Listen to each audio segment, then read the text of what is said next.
আমি তো আসলে শাকিব খানের একটা বড় ভক্ত এবং আমি সিনেমারও খুব ভক্ত।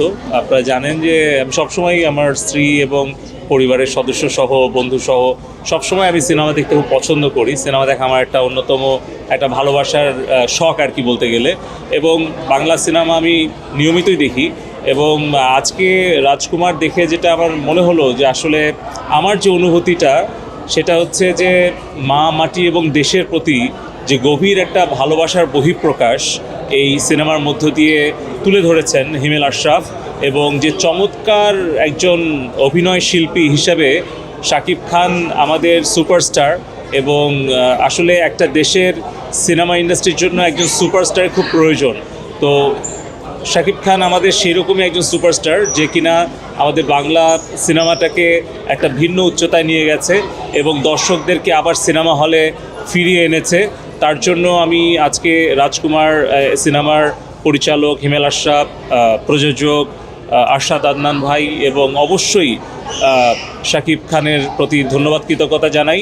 একদিকে যেরকম মা মাটি এবং বাংলাদেশের প্রতি একটা গভীর ভালোবাসা এবং মমত্ববোধ ছিল, অপরদিকে কিন্তু আমার কাছে মনে হয়েছে যে একটা কুসংস্কার এবং যে ধর্মান্ধ এবং একটা অন্ধকার বিশ্বাস, যে অন্ধবিশ্বাস কুসংস্কার, এটার বিরুদ্ধেও কিন্তু একটা বড় শক্ত একটা বার্তা রয়েছে এই সিনেমার মধ্যে।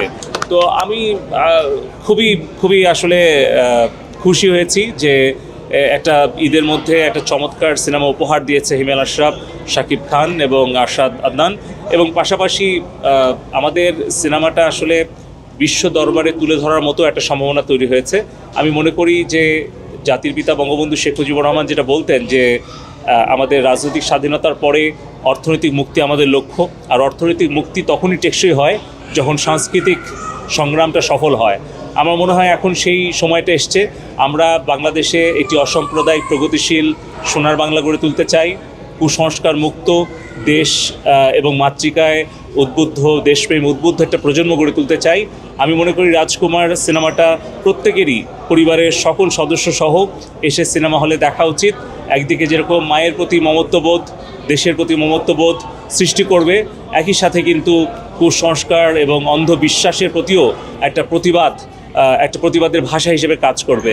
তো আমি আন্তরিকভাবে ধন্যবাদ কৃতজ্ঞতা জানাই শাকিব খান, আরশাদ আদনান এবং হিমেল আশরাফকে। আমি আশা করব যে এরকম আরও অনেক সিনেমা আমাদের পরিচালক, প্রযোজক এবং শিল্পীরা উপহার দেবে, যাতে করে বাংলাদেশের সকল মানুষ সিনেমা হলে আবার আসে পরিবারের সদস্য সহ এবং তারা একটা সুষ্ঠু বিনোদনের ব্যবস্থা পায়। আমি তার জন্য রাজকুমার সিনেমাটি সবাইকে আমি সিনেমা হলে এসে দেখার জন্য। মিশন 90 সংবাদের পিছনে নয়, ভিতরে ছুটি।